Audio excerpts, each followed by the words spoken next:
Okay, for all of you out there who have taken your seats, I think that first we thank you for being here, and secondly, I think that will pay off because this is the money panel. So, we we have with us today. We're going to start with our regulatory and policy guru, who spent his life starting with Arthur Andersen and KPMG, on just about a decade at the FCC, and now head of regulatory and policy at as vice president of public policy for AT&T. And then we have the really noted, quoted everywhere, quoted on CNN, ABC, CSNBC, Financial Times, Bloomberg, everywhere. The panelists here are all the top financial advisors and investors in the industry. So with that, and all of their bios are, of course, in front of you. So with that, I'm going to say, gentlemen, place your bets.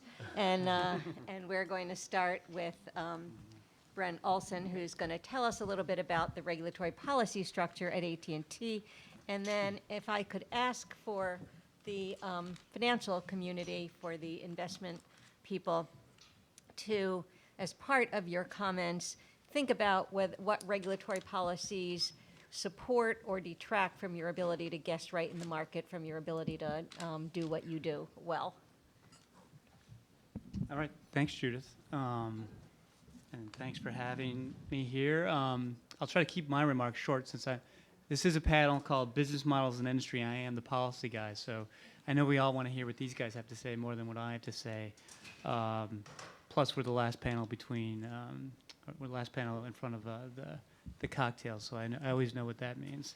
So let me do a couple things with my remarks. First, let me give a little insight into the video business model that AT&T is pursuing with the recent DirecTV merger, and I'll focus really on the U.S. only, even though appropriate to the last panel, we acquired significant assets in Latin America, as well as a significant employee base of 15,000 people.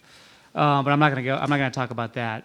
But then after I briefly touch on that, I'll touch on, as Judith was saying, some of the policy challenges, public policy challenges I think we face, and I'm sure these guys will all agree with me about that. Probably not.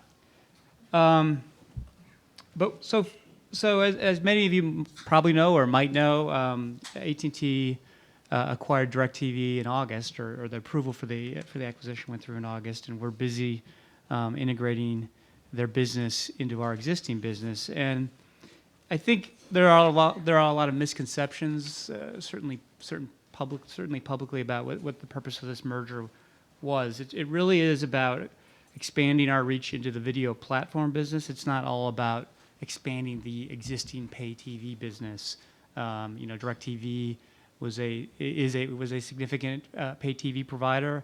It was at the time it was the second largest, and with AT&T and our existing UVerse video business, we make combined will be the biggest pay TV distributor in the U.S. But it really isn't just all about that, because as we heard earlier, this business is changing. It's changing dramatically and it's changing quickly. And we realize that there are kind of a number of unmistakable trends. So we went into this acquisition with our eyes wide open. We know that there are more choices than ever for how people get content and from whom.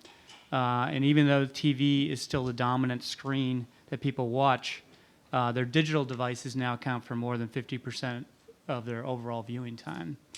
And that's for a total of 10 hours of screen time per day per person, which is, when I think about that, I think about my vision problems, and now I understand why I have them. And we know that traditional TV ratings are down while streaming is proliferating and growing. In fact, I think 3/4 of all households now have at least one streaming online video on demand service like Netflix and what have you.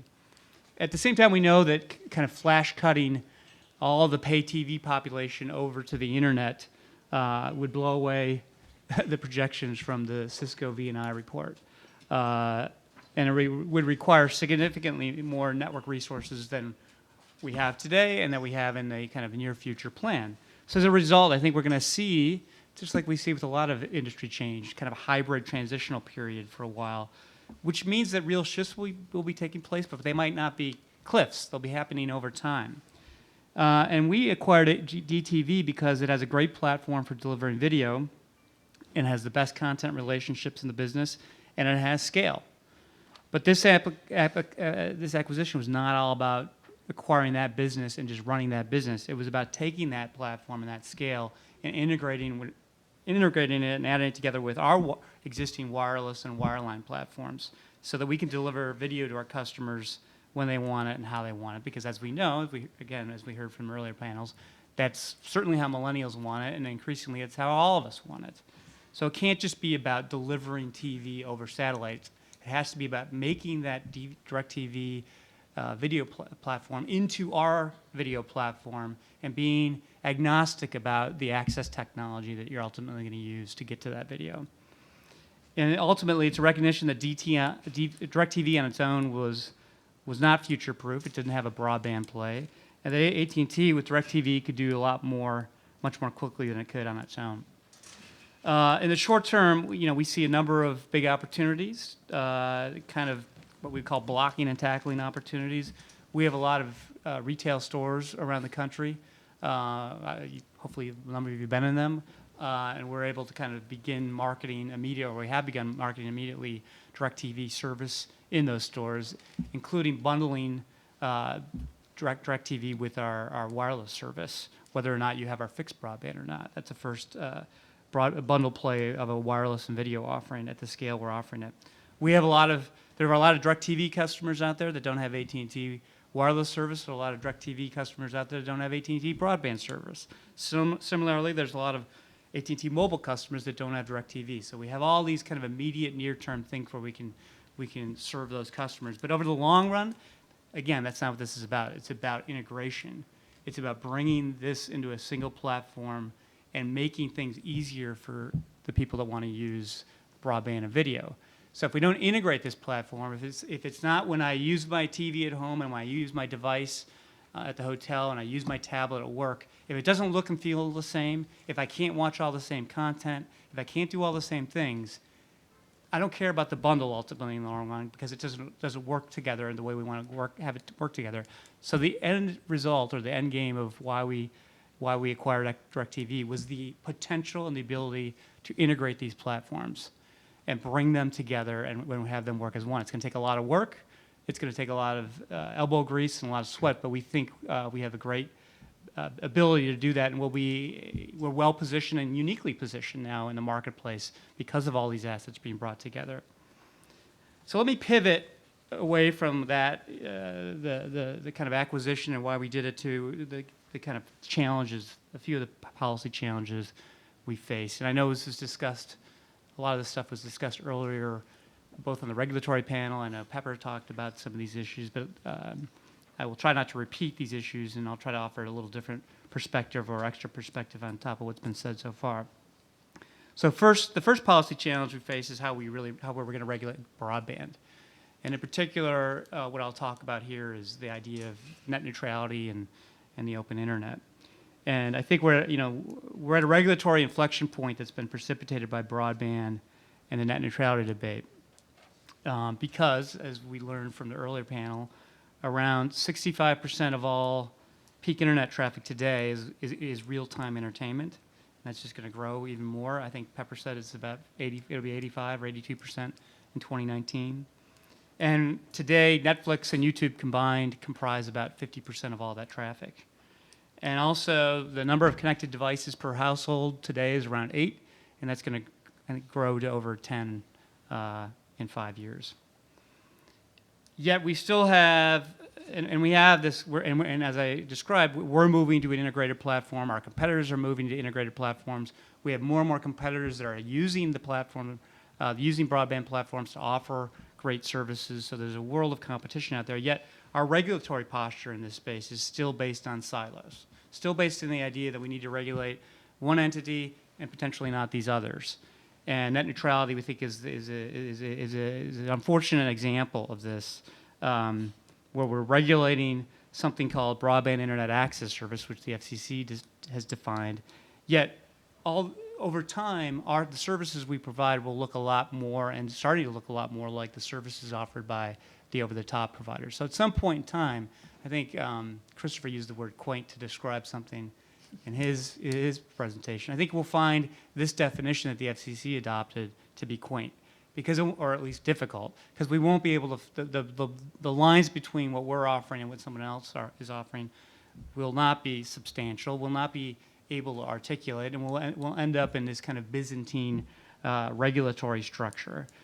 At the same time, another kind of unfortunate, I think, issue that we're facing with these rules is that as we're moving more and more of these sophisticated, bandwidth-intensive, quality-sensitive applications to the one platform, to the internet, where we want all of these things to work the way they do today, and in fact we want them to work better.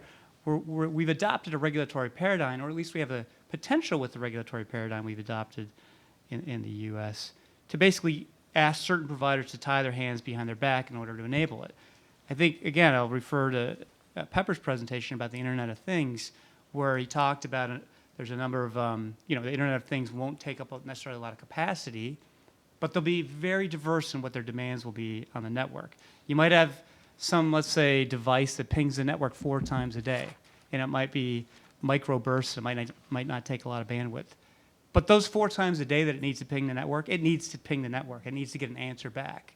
And so, or it might be that latency, it's very latency sensitive, and you can't have, so capacity, even though we hear from a lot of quarters that capacity will solve the issue, isn't necessarily always a panacea answer. You need to solve the problems with other tools in the toolbox, yet we've now adopted rules that potentially, depending on how they're interpreted, don't allow us to use all those tools in the toolbox. Let me also then pivot, and we can talk more about that. Let me also then pivot to the other area that I think will be a big issue going forward in terms of regulation, which is the area of content. Digital platforms and the internet may free us from technology-specific fiefdoms that we've had in the past. So we may no longer have things like kings and queens and what have you in the industry. But I think it's important to note that content, especially must-have content, will always have unique leverage capabilities. That's not going to change, even though there'll be more and more long-tail content. There still is always content people want to watch. The easiest example for all of us is the Super Bowl or live sporting events, but there's things like the Oscars and things like that. And because of that, the content industry, is in a unique position themselves. And when it comes to regulation, I think there's a lot of focus on the distribution platforms and less focus on the content ownership. So I think one debate that we're going to watch going forward or be a participant in, certainly is a big debate, as you see it getting ramped up right now at the FCC, is the debate around retransmission consent. We talked a little bit about it earlier, the idea of having the local broadcasters basically, before you can carry their channels over your platform, you have to seek retransmission consent. You have to get their consent before you can broadcast their channels over your platform.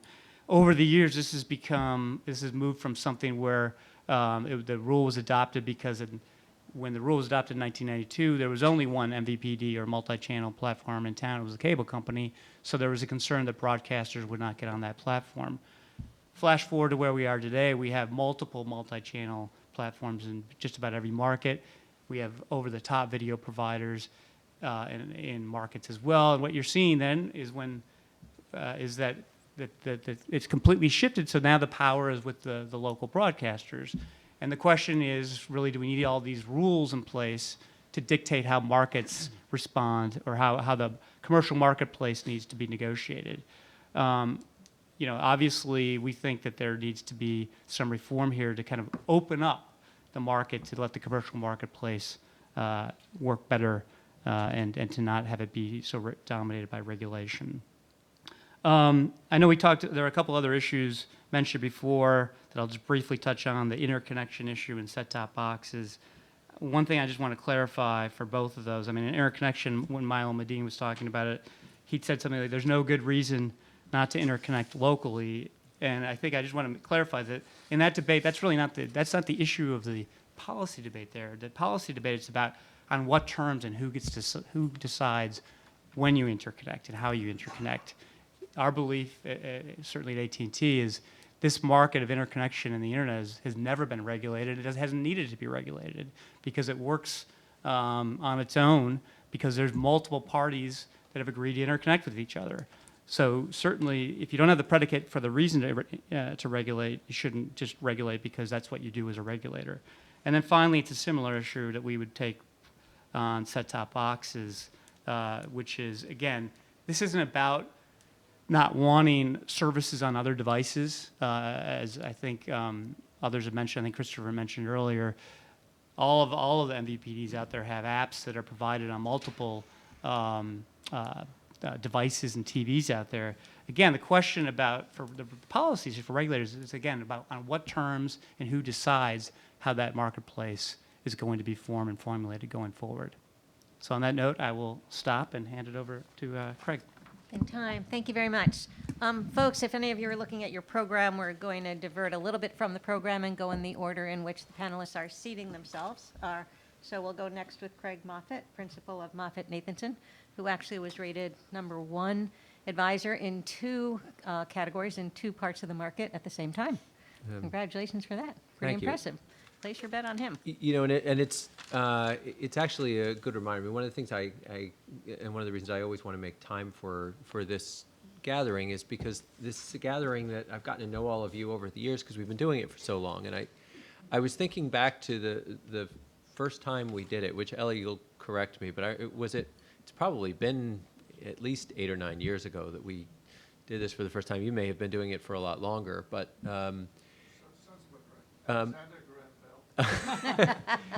But at the time, I remember sharing with you some work that I had just done on returns on invested capital, and at the time, the work was quite decisive. That while there had foundly better than the trajectory of the traditional telecom operators, and for years I was known on Wall Street as the kind of the raging cable bull with a really simple thesis, which was.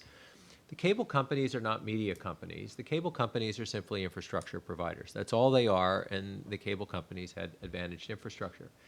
And truth be told, after something like 10 years of repeating that same relatively simple mantra, when I started my own firm at the end of 2012, beginning of 2013, it was partly because I thought, that thesis really needs to be updated quite substantially because it's getting a little long in the tooth. And if I were going to characterize the 100 or so page report that I published to start the new firm in a sentence in the beginning of 2013, it was that if the last 10 years were about the capital markets figuring out that cable has advantaged infrastructure, the next 10 years are going to be about Washington figuring out that cable has advantaged infrastructure. It's going to be about watching the cable company slide into regulation. Comcast trying to buy Time Warner Cable, I think, accelerated that by a decade. Ironically, they ended up not even getting the asset that they wanted.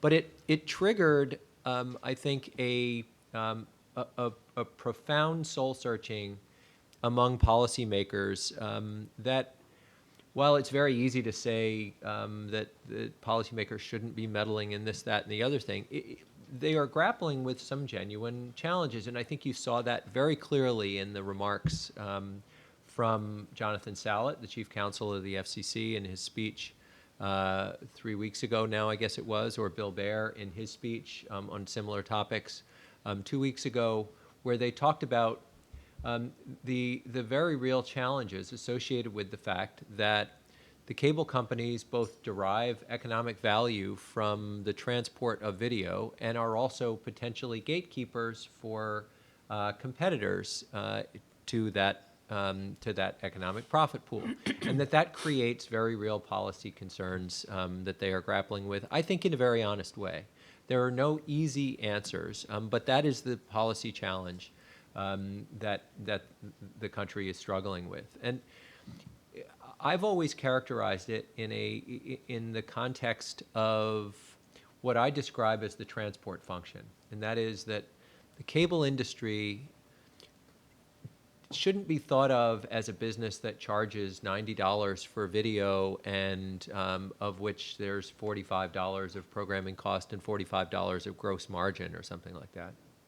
It should be thought of as a business that buys video on behalf of consumers and passes it through at cost to consumers, and then charges about $40 or $45 on top of that for the transport function, which is the function that their infrastructure provides.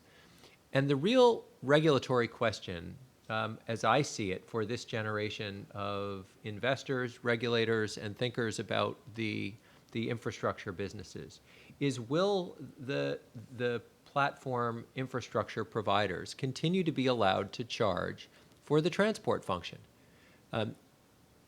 From an engineering perspective, the idea that the video is now being aggregated by Netflix and delivered over the public internet over the exact same set of pipes where previously it was aggregated by Comcast and delivered in MPEG instead of IP is a distinction without a difference. No one other than an engineer would really care what the protocol is for the packetization of the ones and zeros.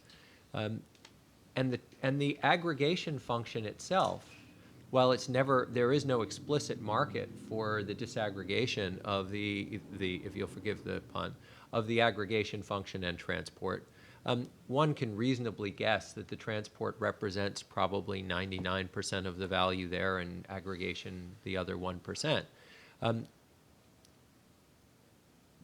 But the function of transporting the video remains the same, and the only real question is whether the owners of the infrastructure will continue to be allowed to charge for it. I always saw the net neutrality debate, I think, quite a bit differently than most, in that I always saw the net neutrality debate as simply that question. To me, it was never a battle over high-minded principles of non-blocking and non-discrimination and all those kind of good, righteous First Amendment things. It was a simple commercial dispute between one set of companies who are buyers of transport, who wanted transport to be free, and one set of companies who were sellers of transport who didn't. The sellers of transport lost and the buyers of transport won. But it is not entirely clear that the debate is over. And I don't just mean because the DC Circuit is investigating and will decide what it thinks about the FCC's authority and that sort of thing. But the providers of transport will continue to try to find ways to charge for the transport function that they continue to provide. And policymakers will remain vigilant to ensure, just as they said in the net neutrality order for usage-based pricing, for example, to ensure that usage-based pricing is not being used in a way that is harmful to the providers of competing video services. But that strikes me as the fundamental policy challenge for this ecosystem for the next decade. So I'm going to leave it at that and pass the microphone down to Harold. Okay. First of all, thank you, gentlemen, for staying within your time, in fact, a couple minutes under your time. The next presenter is Harold Vogel, principal of Vogel Capital Management, and like all of the stars on this panel, he was ranked as top entertainment industry analyst for 10 years by Institutional Investor magazine. Thank you. I'm going to keep it fairly quick and simple. I'm wearing two hats, even though they're invisible on my head. One is economist, the other is analyst. From the basic principles that I'm going to say, you derive a lot of information. First of all, in terms of the business models, you have a constant called time availability. Now, if you are unemployed or you're retired, your time goes up, but your money goes down. So what we're facing here is content ratio to time, or money, or content ratio to money. And I would say that they are both major constraints on what can happen in media and entertainment and communications. You cannot increase your pricing as cable companies have done for the last 30 years at maybe twice the rate of the CPI unless you have incomes growing. Real median incomes in the United States, and I won't comment publicly about my thoughts about the administration and the Fed, but as you can see, looking at the data, the average real median income in the United States has not grown in 7 years. And families are, I think, suffering budget constraints that show up in their ability to pay for cable, communications, whatever. The bills are pretty high if you don't have a job. So what you've got is a lot of content. There was a Fox comment, an executive at Fox about 2-3 months ago, that the number of TV programs is now over 400. There's a tremendous wave of content, but your time availability has not grown. So, and the money availability is what I'm suggesting has not grown either. So you've got a constraint on the business models. What you've got instead is the cost going up of acquiring programming or producing new programming. And companies like Netflix and other companies, Hulu, whatever, are trying to get into the production business. And the production business is a totally different configuration and risk profile than the distribution business. The distribution business is a pretty good business because it is involved in curation. And they can basically, through that, determine a lot of what their audience wants and what is going to pay off in terms of subscriber rates and so on. And so your business model in production is rather, I would call it, flaky. And there aren't many production companies that stay around very long if they're on the low end of the scale. There is a scaling factor as well, and the scaling factor is that large companies, call it Google, call it Microsoft, whatever, they have a very significant advantage called low cost of capital. And low cost of capital makes a really, really big difference in your survivability rate. So look at the history of the movie business or the television production business in some sense, and you will see that the road of history is littered with the bodies of these companies. Meanwhile, the cable companies, the phone companies, traditionally defined, they stick around for a very long time. They are not in any danger. Same thing for the major film studios. So to look at this fundamentally, there are 2 or 3 major effects that you see from an economist standpoint. One is that distributors seek the greatest content, and content seeks the greatest distribution. And you're seeing that right now. I call it spread. Second important aspect of it is that there is constant fragmentation and herding and synchronicity. And what you see in that, what I mean by that, is that there is one program or one type of genre or whatever that emerges very strongly, and everybody jumps onto it and they make copycat programs. But it means that a lot of the other programs that are out there that are being tried will fall by the wayside rather quickly. I call it exponentiality, but basically it's a power law function where the top 1 or 2 shares of market predominate. It's a winner-take-all type of a story, and that's what you see constantly in media and entertainment and even in communications. The other aspects of this, there were some questions that were presented by Ellie's introduction. For example, flat rate versus bundled model. My guess is that the flat rate is breaking apart. That doesn't mean that consumers will end up having much smaller bills at the end of the month, but it seems to be breaking up after a long period of time.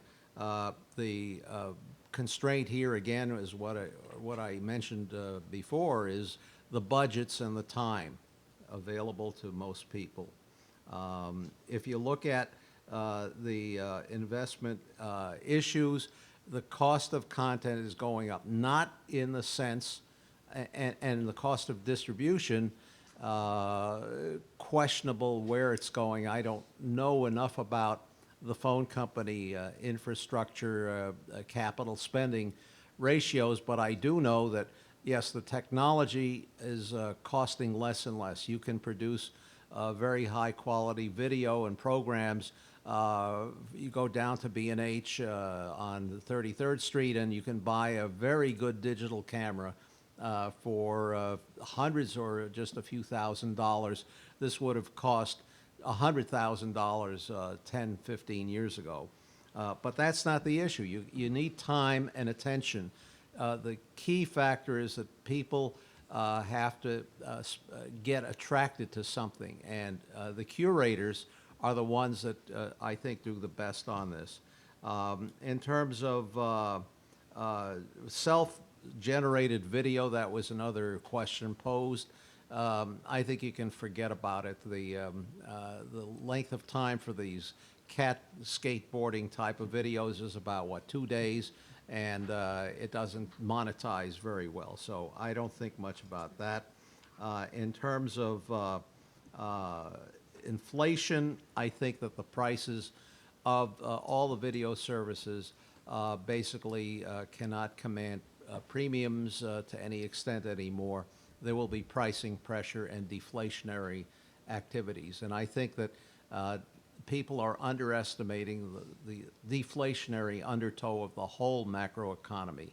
I can get into a whole long story about that. I'm not going to do it here, but deflation is the key, not inflation. So it's going to make things tougher for all industries, but this industry will be affected just as well. Other than that, I think that most of the large companies, out of sheer inertia and momentum, will continue to hold their own more or less. I don't know that margins will increase. I doubt that they will. They'll be operating at a lower multiple because the margins are going to be under pressure, but that doesn't mean they're going, I'm not predicting they're going out of business, that they're going to be just fine relative to everything else, but it's not going to be fine relative to their history. The multiples, I think, will be down. So basically, that's the way I look at the world, and I'll be happy to answer any of the questions as the Q&A tees up. Okay, thank you for that, Harold. Next up, we have Tuna Amobi. Tuna is Director and Senior Equity Analyst, Standard & Poor's Capital. And in keeping with the stars on the rest of this panel, he has been repeatedly selected as a top media analyst in the Wall Street Journal's Best of the Street survey. Thank you very much, Judith. And it's certainly great to be here. I don't have a long history like Craig with this conference, although I was here last year for the cloud video presentation of the Institute. But it's certainly a great time to be a part of the conversation. I can't imagine any period in the 20-odd years I've covered the industry that the industry has gone through, the type of challenges, opportunities, inflection in terms of a variety of business and regulatory issues that are presenting a lot of issues for debate. So I think from my perspective, right, the biggest thing that I kind of hear from a lot of stakeholders, investors, et cetera, in terms of the outlook for the industry is what impact the traditional business model, the pay TV ecosystem, the kind of outlook vis-a-vis the advent of new players, subscription video on demand players like Netflix, Amazon. Last quarter, second quarter, dramatic decline in the pay TV subscriber. Again, hard copy and the impact of so-called millennials there's no question that the media industry, you know, it is going to make a paradigm shift. So we still have these issues that affect the outlook. Now, I think we layer that the secular changes resulting from the advent of online video and a whole host of other issues that are undermining traditional case. So if we think about, you know, the last several years, I think, you know, the likes of Netflix, Hulu, and Amazon, they've dramatically kind of reshaped the ecosystem. And while the companies are benefiting, you know, from that, there's also a question of how you kind of balance the opportunities presented by these players while protecting your traditional revenue streams. You know, that's advertising or traditional syndication, etc. I think that's kind of the question we get a lot. You know, how do you kind of you know, capitalize on the new opportunities, but at the same time kind of making sure that your bread and butter business is protected. I think that, you know, you've heard a lot of talk about packages. So that's kind of one of the resulting trend from this, whereby I think also, you know, spoke about the pressure that the consumer is facing results in rising cable bills. We are far outpacing inflation. So that means is that, you know, there's a lot of people kind of you know, re-examining the cost benefit the traditional bundle. Companies are being forced to react to that. I think on the other hand, you know, you have the opportunities that are being presented for traditional companies to go directly to the consumer by kind of launching their own offerings. This year, probably the year has seen an explosion of these types of, you know, offerings, whether it's kind of Sling TV, HBO Now, FX Now, CBS All Access. So there is a major, you know, paradigm shift that's underway, and my sense is that the traditional today is showing signs of fraying at the edges. For the next several years, I think you're going to see more impact of the secular shift from linear television to on-demand, and that's the line of the CDT, and that's a mission that companies like, you know, Netflix or you continue to benefit from. You know, the rest of the market for online television still, you know, we still see a lot of runway left, and even more so internationally. So I think if you're companies, clearly that raises a lot of questions, certainly within management as well as investors, and we're seeing more reflected in some of the valuations of companies that are not able enough to react to changes in the marketplace. In terms of the investment and cost issues, clearly I think you know, the regulatory underpinnings of something that we talked about earlier, net neutrality. I think Title II certainly is a major issue to that we think recalibrates the you know, the cost benefit analysis for infrastructure programs. Probably in the longer term, even if you assume that FCC is not intended to impose price regulation, I think short, the mere afraid of kind of having authority, and also that it you know, regulatory connected appearance. I think all of these issues create uncertainty, and uncertainty is never a good thing for investors, and that's why we think that, you know, the overhang is going to continue to linger for a while, and all of this, you know, is happening in an environment where there is accelerated investments in content. Never before have we seen the pace of content investments at the level that we've seen it today. A lot of that being driven by the by the desire to tap into the opportunities that are presented by the newer, outlets. At the same time, you're seeing more companies invest in some kind of defensive way, right? So billions of dollars pouring into content. You've heard the expression "content is king." That will rightly remain, the case, even as we expect a major shakeout in the landscape over the next several years. We think that the companies that are going to remain at the top of the food chain are those that are going to offer and continue to offer professional branded content that's going to be very appealing, that enables consumers to access it, when they want it and where they want it on their own terms. So that's still consistent with the theme to the shift from linear to on-demand. The question was posed in terms of the licensing and monetization issues for multi-platform video.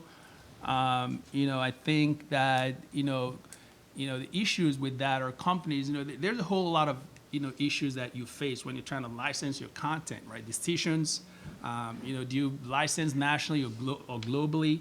As we see Netflix now continuing to acquire global rights, which is a pretty different dynamic than just kind of licensing on a national basis. Short versus long term, the duration of these contracts are key. In-home versus out-of-home licensing rights. So whereas we've seen a lot of progress on the in-home license, and I think the licensing of out-of-home content rights has been lagging significantly behind, but clearly that's a major ingredient, we think, for consumers to get the full benefit of this transition.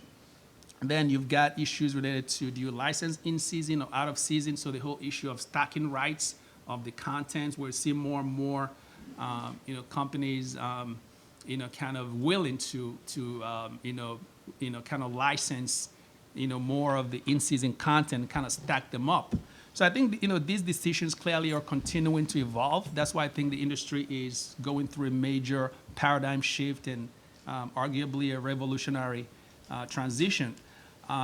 So I think also, if you think about the wireless environment, the main thrust, I think, the next frontier is going to play out on the wireless front.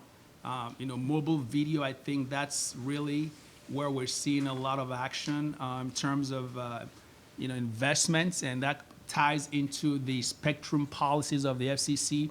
One of the things that the current FCC is done, in my view, pretty well, is to kind of incentivize and recognize the potential for broadband to be a major facilitator.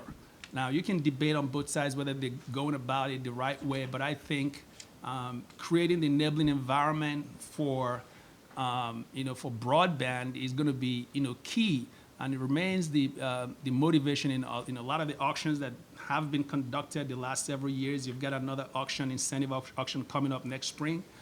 So you are seeing a lot of repositioning as a result of the spectrum auction. No longer can you assume that the status quo is going to remain the same, because Dish, for example, has acquired a whole mass of spectrum, which they're still kind of trying to figure out what to do with that. But you can potentially conceive of scenarios where they could put that spectrum to use in a variety of ways, partnerships, et cetera, which could conceivably change the competitive landscape against the likes of AT&T and Verizon. Now, AT&T has acquired DirecTV. You've got the cable guys are still trying to figure out their own wireless paradigm. Wi-Fi obviously is a big part of the equation. So I think the wireless landscape is going to evolve faster in the next 10 years than we've seen in the last 10, in my view, just because of a whole host of these issues. And of course, scale remains a major motivator for a lot of the decisions that are being made. Scale is always going to be key. So when you think about the question was asked about the market share drivers for leading firms, I think the Comcast Comcast deal for NBC Universal, for example, even though it's kind of a content and distribution combination, I think we have been able to, translate that into, potential benefits that I think has really been a home run for that transaction. We've seen a host of other deals in the landscape on the distribution side that are being motivated by, scale. So I think as you look out, you expect that the players that have the scale are going to be well positioned, not just on the distribution side, but also content. So I would even go as far as saying that, we could see another wave of, consolidation on the content side, over the next several years in reaction to the pace of consolidation that we've seen on the distribution side. So it's been very, very, fast-paced in the industry. And lastly, I just might want to add on in terms of the user-generated content. I agree with Hal's view that it doesn't lend itself to easy monetization. On the other hand, one of the trends that we've noticed is the emergence of the so-called multi-channel networks in the last couple of years or so. We've seen that space provide some type of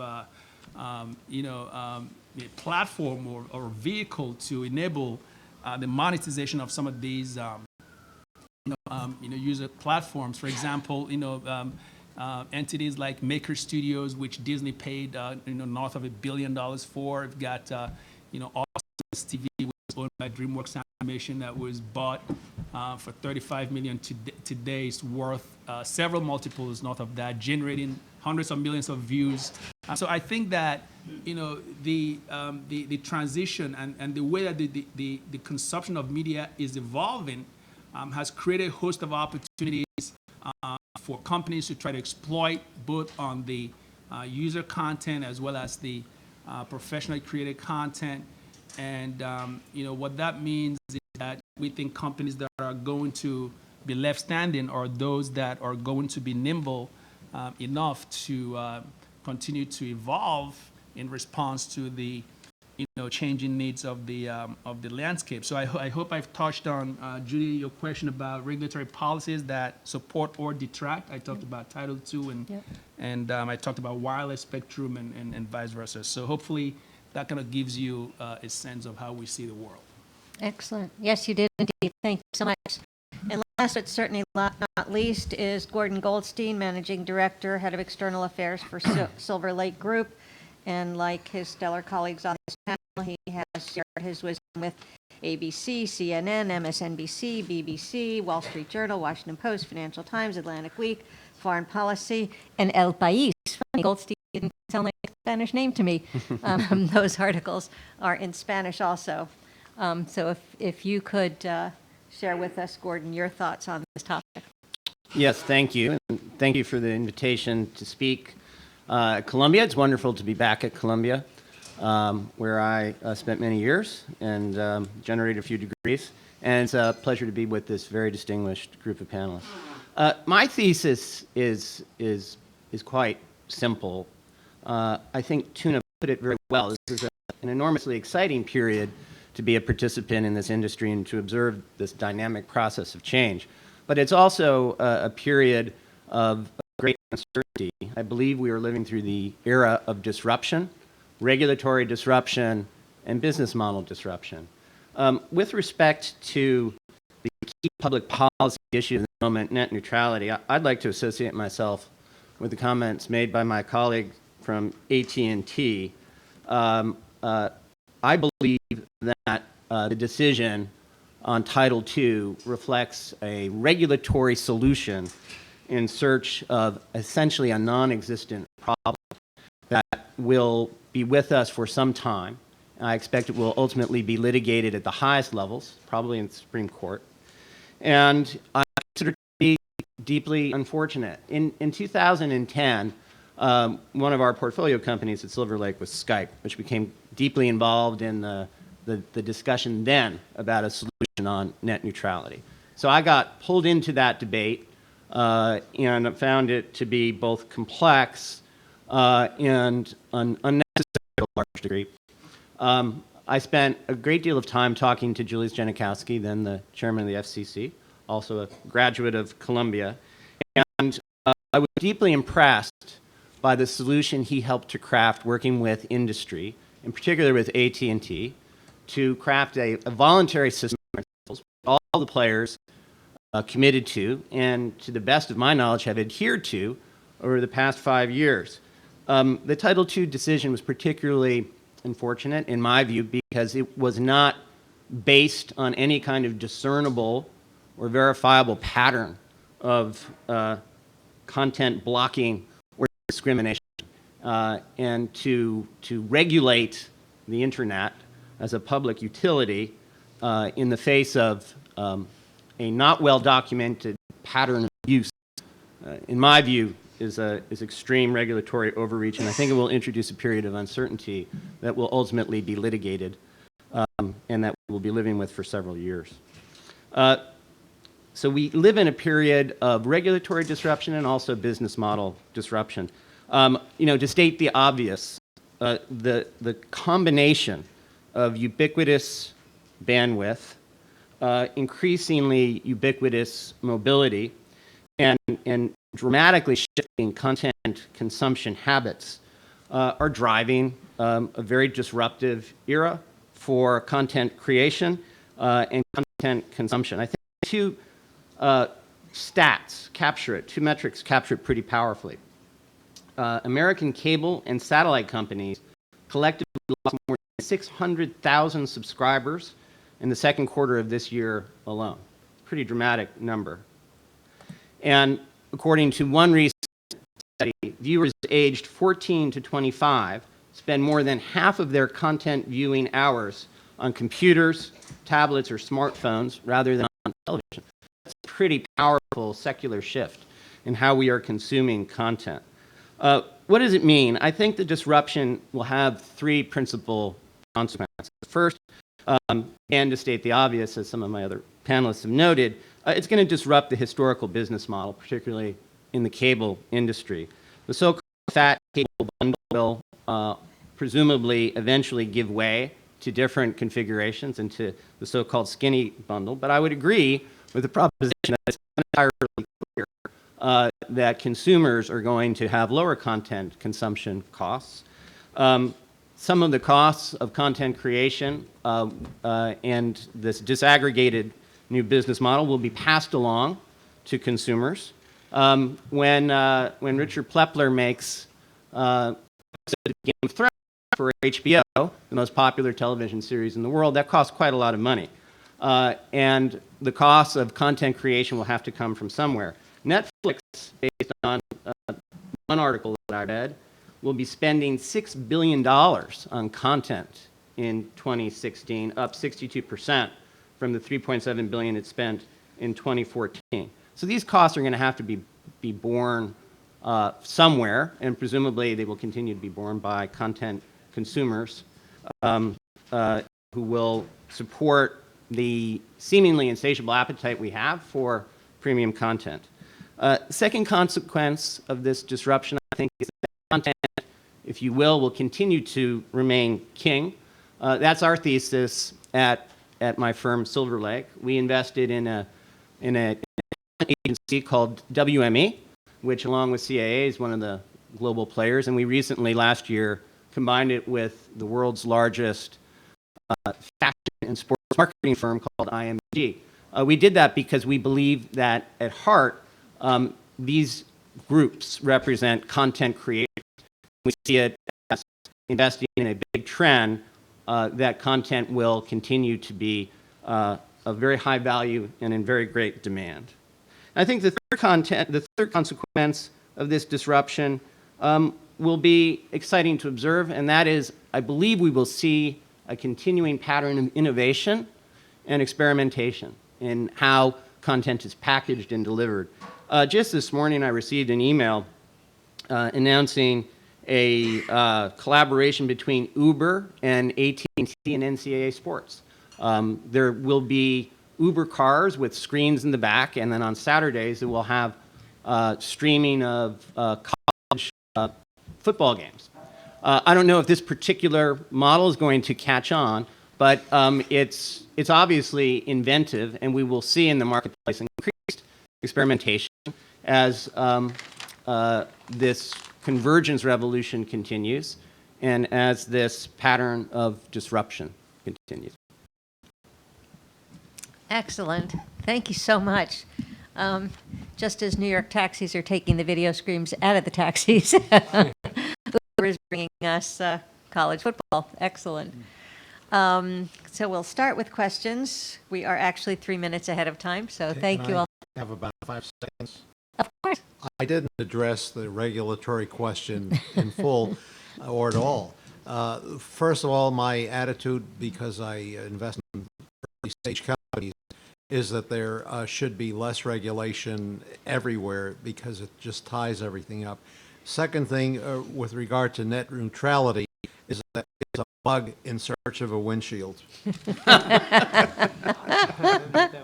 That's quite onomatopoetic. Thought of that saying that Okay. this is very content rich, a lot of stuff, and I want to just one thing that Harold said, out of many, that you talk about very central is that people have a limited amount of time and that incomes aren't going up. That's the problems. I want to ask about some mitigating trends that would affect that. On the time part, things like DVR, video on demand, I call DVR a time shifter. You know, if you wanted to, you could start an NFL game watching it 2 hours after it started and still see the end of it in real time. So we have mechanisms for people who want to use it to really consume more content of anything in the same amount of time. So that's one piece. The other is on the income side. Isn't there a substitution effect that could be sizable in that money that we used to spend, for example, stamps by using online banking to pay bills? Some people, some days, could work at home and save fuel and time, shop at home. We buy stuff from Amazon, which may cost less than if you had in the old days. So that I think the quantity hypothesis is probably dead, but there's still some mitigating substitution factors that might enter in. I'll try to the second comment. Substitution, yes, there is efficiency. There's all of that, but it's not clear that it's all going to content viewing and absorption. The first question about the DVRs, in theory, it seems a beautiful concept. In practice, through my own experience and other people's, what you do is you collect the previous episodes of Games of Thrones or whatever it was that you missed during the weekend, the football game, and then by the end of 4 or 5 weeks, you've got 5 hours left over on your shelf or in your computer hard drive, and you don't get around to see it because you want to see the latest thing, the latest game. That's 3 weeks ago, and so it doesn't work in practice. I don't want to have a debate here.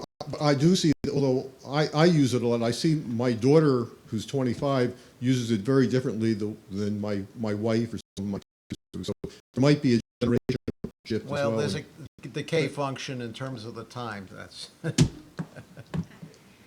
Wondering if you could talk a little bit more about what role quality will play in terms of creative content, and will companies be rewarded for their editorial functions? I'm thinking about when HBO tried to make the case for paying for cable as opposed to a medium that had been free. It said, it's not television, it's HBO. So I'm just wondering what role quality will play. If the back of the plane arrives at the same time as the front of the plane, how do you get people to pay for first class? Is that for the whole panel? Mm-hmm. Okay. If I can take a stab at that. Quality, right? So, I mean, it's ultimately, I think, quality translates into consumer satisfaction, if you think about, some of the, you know, and that's true, by the way, whether you're talking about traditional distribution windows or emerging distribution windows. I mean, Netflix, for example, they don't release their viewership data, but they talk a lot about how, particular shows are driving, viewership, onto the platform, and they make it so easy for consumers to vote basically with their feet. If they're not happy, they turn off, and it's so easy. So I think that's really the paradigm that we're kind of, moving to, whereby the consumer is in charge, and companies that, provide quality entertainment experience are going to be rewarded, and that reward translates into, the ability to hold on to consumers, lower churn, raising prices, for example. So that is also correlated with the investments that I spoke about earlier, in programming. That's true across the board. Companies recognize that, quality programming is essential. And I would say that the quality, especially on the television side, that we're seeing right now, and you've heard the golden age of television. I think there's so much choice of quality programming out there. And with a lot of talk about the, consolidation and the regulatory overhang out there, I think companies recognize that they have to invest in quality programming, and I would say that the quality of programming has never been better. Whether you're looking at online or cable. Now, broadcast has its own challenges, but I think across the board, I think you can reach a similar. I agree with you about that. I'm just wondering, will the companies that do provide that, if you will, editorial function at the creative beginning, will they? I guess I would have a rather different view of that than Tuna. That it seems to me that if you posit for a second that quality and cost are correlated, which obviously we know in the arts is not always the case, but let's posit for a second for simplicity that those two things are correlated. That it seems obvious that if the size of the economic pool contracts for all the reasons that we've said on this panel, then so too does the production output of what we consider quality, and that the returns will fall, and that if anything, we've got this paradoxical situation right now. You have this weird set of economics where everybody is banking on this really attractive back end of getting to sell to Netflix and what have you. Therefore, you've had exactly the herding that was described before of everybody trying to create long dramas, and you have way too much of that content being created for what the economics can support. There has to be a culling of that sort of thing, and that you're almost certain to see the world bifurcate into a much smaller, probably still lucrative high end, but that it's much too crowded right now of people making full cost shows, and that the real disruption is going to come from a tremendous amount of content being created at the other end of the spectrum at radically different cost structures, and that barbell seems to me almost a fait accompli. It almost has to happen. There has to be a lot of die-off of what's in the middle. And that's kind of what MCNs I spoke about are trying to fill some of that void, whereby, providing low-cost short-form content to, satisfy particular niche, demands. But, I think it's a fair comment, Todd. I'm sorry, Craig, that the correlation is not, direct, but at the same time, I think there's no denying the fact that investment levels in content are at an all-time high. Here's the dilemma. You've got higher and higher costs for rights acquisitions.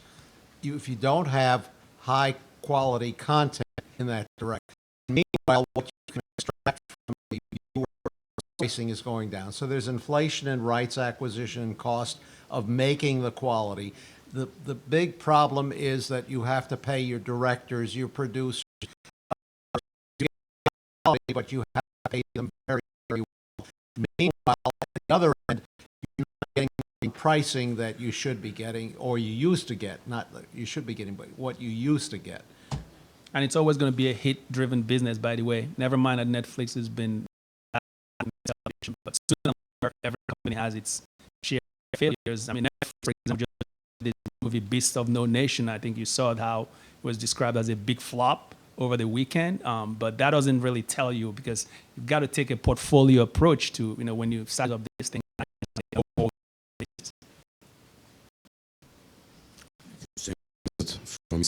In previous panel, there was a really interesting point, and we agree with the Tuna in somehow in terms of policy and regulation. Under this current paradigm,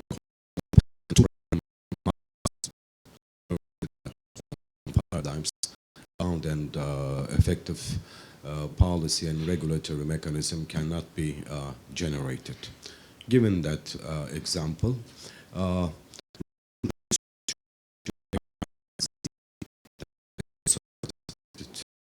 media industries really gives different thing.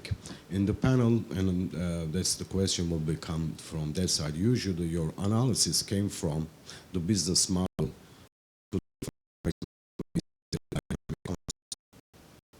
Is not reported totally gone, but now current media, entertainment and content industries, the value creation mechanism, which is really extremely important for the revenue generation and operation model, extremely important. X and Z, their consuming patterns are totally different. The video, for example, the length of video and the length is decreasing. They don't stay there. Push and pull. Now, all our analysis on business plan and business models was based on sort of push side, but pull side. We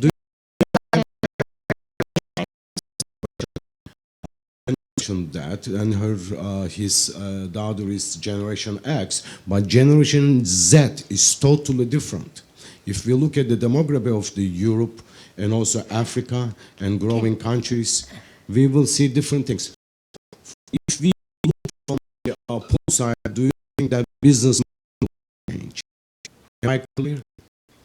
Are you saying that will production models change to accommodate generation? And absolutely. And also, as you mentioned previously, and you give the hint, now the Generation X and Z more different, and the type of the content, the type of the product and services demand is totally different, and they define the market. And as a result, the vision in the business models and the that.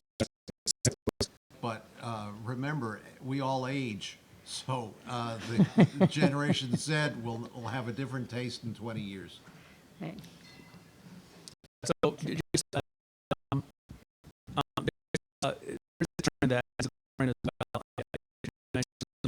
the decline in pay TV subscribers is occurring at the same time where the growth in broadband only households are without day TV package, wireline high-speed data. So this universe is mainly comprised of millennials, not certainly a good number of them. Some of the trends out there, not on the distribution side, but also on the online, on-demand side, where a lot of content that's been kind of pushed there is really being influenced by trends happening on the other side. So I think they're very important to keep in mind. Okay, we're going to take two last questions because we are minus 2 minutes here. Okay. So please be quick with your questions and also with their responses. Thank you so much. Okay. These really are questions, and I really don't have the answers to them. One of them is, as Craig has been very right on target as far as I know, an enormous amount of money is being offered for Cablevision and Time Warner, which means highly favored. And the question is, if interest rates go up, and they are at a historical low now, what happens to the acquirers here? Are they sound? And a lot of you guys must have opinions on that. And one's aimed right at Craig. You've been saying for a while that prices on broadband or for the transport have to go up considerably or profits will probably go down. Can you try to quantify that? In other words, if broadband now costs, say, from $40 to $80 in the US, for the current stock prices of broadband providers to make sense, do they have to raise their broadband prices 2% above inflation, 5% above inflation, 10% above inflation? Dreams of No Nation is one of the finest movies made in the last 10 years. See it in the theaters. It's incredibly visual. The second question that you asked was referred just to me, and then let me start with the second one, and then everybody else can answer. With respect to here's the way I would think about what you need to get if you're a cable operator to meet expectations on Wall Street with respect to broadband pricing. It turns out conveniently that that's not a terribly hard problem to solve, because the broadband business and the video businesses are economically about the same size for a distributor. The video business is still about twice the size in revenue, but it's about half the margins, and so the net economics are pretty similar. The gross economics, direct costs are pretty similar. And that means that for any 1% negative variance in one of those businesses, you need a positive 1% variance in the other, right? So if you think video is going to, the base case for video is going to preserve my transport economics. This is not the end user price, but just the markup over and above the content costs. I'm going to preserve about that on a per customer basis. And I'm going to lose 2% of my subscribers every year as sort of a base case. And then I'll grow my video, say 6%, and my video pricing 3%. Throw in some commercial services, I get to about 4% EBITDA growth in that model, and that's kind of what I think the expectation is. If I want to flex any one of those numbers, let's say video subscribership because of cord cutting isn't -2, it's -4. Well, then I can find 2% extra somewhere else. So I'm not going to find it anywhere else except for broadband pricing. So then my broadband pricing instead of 3 will be 5, right? If sub growth is a -4 and my margins, my dollar margins on the video business or transport revenues fall because programming costs rise so fast that I can't pass them through even on a dollar for dollar basis, much less falling percentage margins. And let's say that goes from a 0% to a -2%. Well, now I've got -2 on video margins, and I've got another -2% variance on video subs. So now I'm going to have to raise broadband prices at 7. So that kind of change. But I guess what I'm saying is what you believe about how fast have to rise is a function of what you believe about how fast video subscribership declines, and how you raise broadband prices is of you can raise everybody's prices by 2%, or you can raise the people's prices by 20%. You can get the same impact, and I think that's what the industry is struggling with: is do you target the price increases to the people that are using the highest amount of services, the volumes, or do you share it, sort of spread it like peanut butter across the whole ecosystem? And I don't think the answer to that is clear, because I don't think anybody fully understands what the regulatory environment will allow. But that's largely a regulatory question, not a competitive one. Your first question was just, are these companies going to be too levered? I think Altice and Cablevision is going to be too levered, sure. Well, look, they're bringing very high leverage of 5 times EBITDA, but you're levering it to 5 times EBITDA based on an EBITDA target that is based on preposterously large synergies. So 5 times EBITDA sounds bad enough, but 5 times EBITDA when you assume that it's predicated on the assumption that you're going to get 40% out of the non-programming operating costs of the company first in order to get to that EBITDA number, that's just stupid.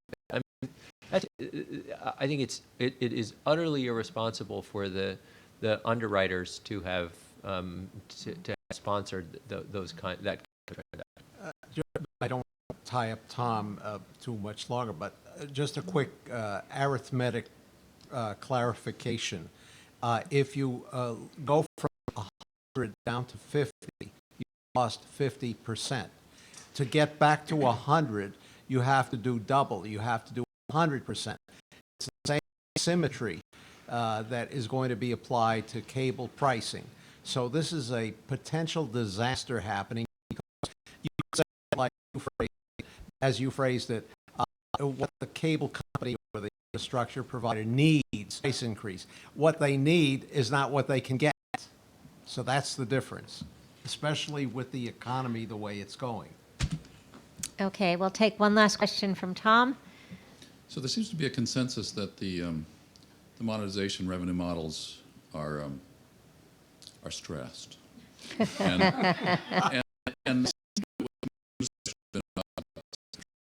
but there's really been very little reference, except from Gordon, about the prospects for the advertising monetization and mentioning William Morris. So my question is,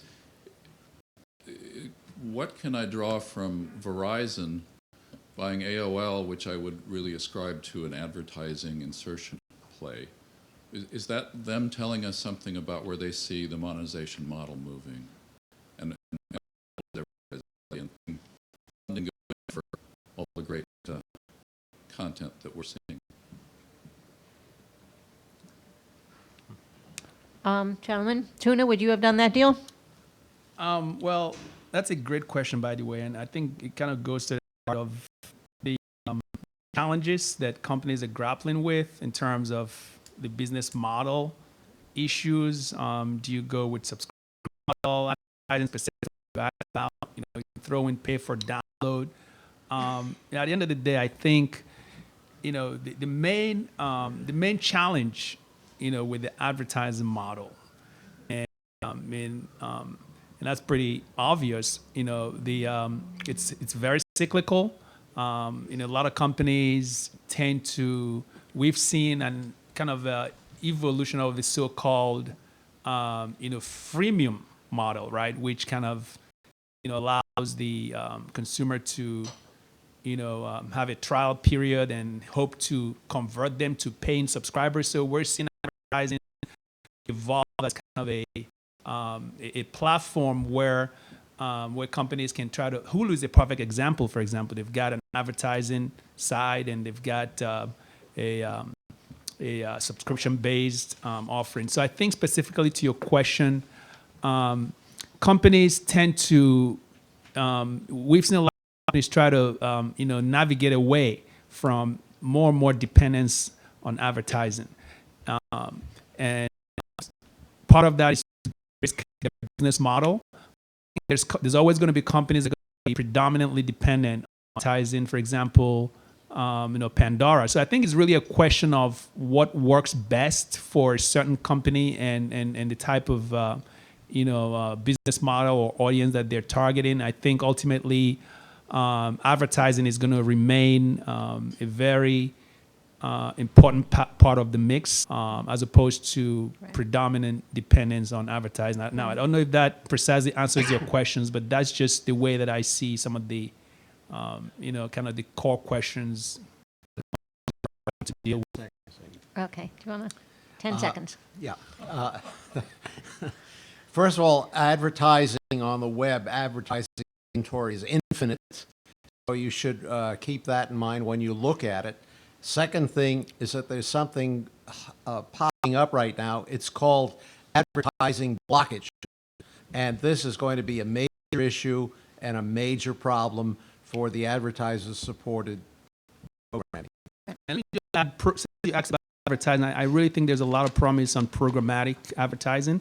That really is the way that I think a lot of traditional, advertising sellers are moving to, allocate more and more inventory that allows real-time buying and selling on automated platforms.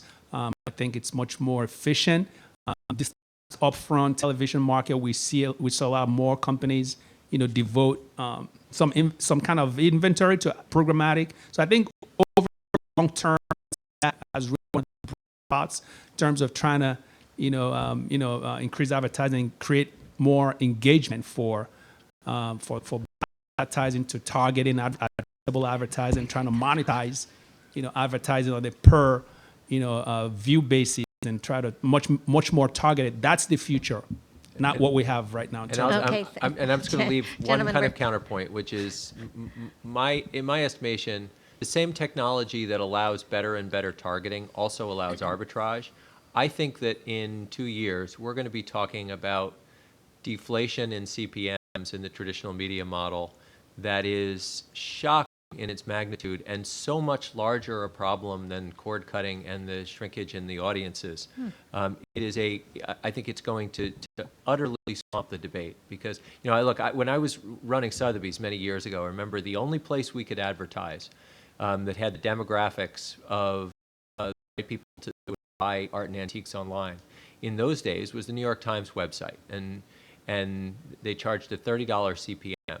Until DoubleClick came along and said, I'll sell you the same guy after they leave the New York Times website. Not the same demographics, but the same person. On the next website they visit, and instead of $30 CPMs, I can sell them to you for 85 cents. That kind of deflation is going to come to traditional media because the technology is finally going to allow it. And everybody talks about, imagine what Mercedes will pay for a list of people who are in the market to buy it. Very few people ask the reciprocal of that, which is imagine how many different advertisers would be willing to sell that information once they had it and how cheaply they would sell it if all of them were competing for the opportunity to deliver that potential Mercedes buyer. I think we're going to see unbelievable deflation in CPMs. Wow. I agree. Oh, okay. With that, gentlemen, I want to thank this amazing panel for all of your information, and also thank the audience for all of your great questions. So we got a long day. We don't need a long speech here. So let me just say a few words to the end. We've had this over the years, but this conference here was kind of among the top events that we've had because these were great people, from the first speaker, Terry Denson, to the last, Gordon Goldstein. There was not a slow moment. So it was also a quality audience in this room and online. And so as the computer science people say, there's data and it gets refined into information and to knowledge and to wisdom. So we've actually experienced this in this room here today. Lots of wisdom. So we at CII will try to get all this wisdom and connect it and report. We've had here the models of elements of technology, the business, in the morning, which was really hopeful, and then we kind of either ascended or descended, depending on who in campus you talk to policy and to business and regulation, into kind of the last points, which actually I totally agree with, which is we're kind of on the upside of the hype cycle. This is going to come down and will crash, and a lot of people will burn.